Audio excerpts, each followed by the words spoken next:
साथियों नमस्कार। साथियों, समाजवादी पार्टी और ओवैसी की एआईएम उत्तर प्रदेश के अंदर कुछ सीटों पर चुनाव लड़ना चाहती है। एआईएम के अध्यक्ष बैरिस्टर असदुद्दीन ओवैसी भी चाहते हैं कि हमारी पार्टी का भी इंडिया गठबंधन के साथ ऐलान हो।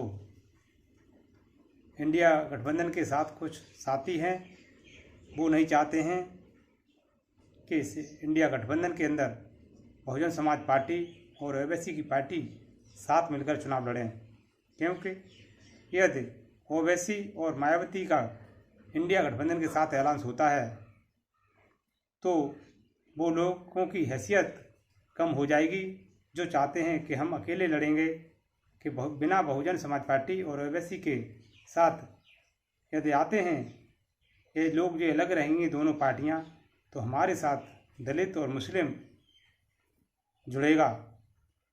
इन लोगों को ये पता होना चाहिए इन पार्टियों का vote, base vote Bahujan Samaj party का जो माना जाता है जाटव बिरादरी का, वो ही इस देश के अंदर 20-22% है और उत्तर प्रदेश के अंदर 13% की हैसियत रखता है मायावती के साथ आने के लिए। और ओवैसी का भी वोट पूरे देश के अंदर जहाँ जहाँ ओवैसी की पार्टी लड़ती है वहाँ वोट मिलता है। यदि जहाँ जहाँ मुस्लिम समाज का वोट मतदाता रहता है वो सबसे पहले वरीयता ओवैसी को देता है, क्योंकि ओवैसी सदन में रहकर दबे कुचले और कमज़ोर लोगों की संविधान के दायरे में रहकर बात उठाते हैं और अपनी बात को मजबूती से रखते हैं। ऐसा कोई भी मुस्लिम नेता नहीं है जो समाज की बात को संसद के अंदर रख सके।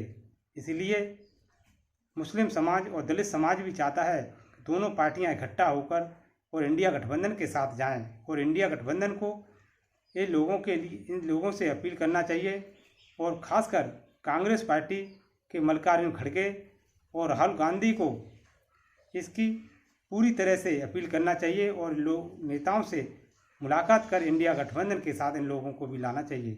यदि ये दोनों पार्टियां इंडिया गठबंधन से अलग रहकर 2024 का जो आम चुनाव हो रहा है उसमें अलग अलग लड़ेंगी तो इंडिया गठबंधन का हर्ष पहले कभी हुआ करता था। जिस समय उत्तर प्रदेश के अंदर इंडिया गठबंधन जो यूपीओ को परिवर्तन करके कांग्रेस पार्टी ने बनाया है, जिस तरह से यूपी के अंदर कांग्रेस पार्टी का सूपड़ा साफ हो गया है, उसी तरह से इंडिया गठबंधन का भी सूपड़ा साफ 2024 में होने वाला है। यदि दोनों पार्टियां को इकट्ठा कर इन्होंने नहीं लड़ाया तो साथ नहीं आए तो आने वाला समय इंडिया गठबंधन के लिए ही अच्छा नहीं है, पूरे इंडिया गठबंधन में जितने भी दल हैं उनके लिए भी खतरा है। इसलिए इन लोगों को इन दोनों पार्टियों को साथ लाकर 2024 के इलेक्शन में तैयारी से बड़ा मजबूती के साथ सरकार के खिलाफ खड़े हो सकते हैं। यदि दोनों पार्टियां आती हैं तो इनके लिए सबसे बड़ा अच्छा शुभ कार्य और शुभ दिन होगा और आने वाला समय भी इंडिया गठबंधन का होगा।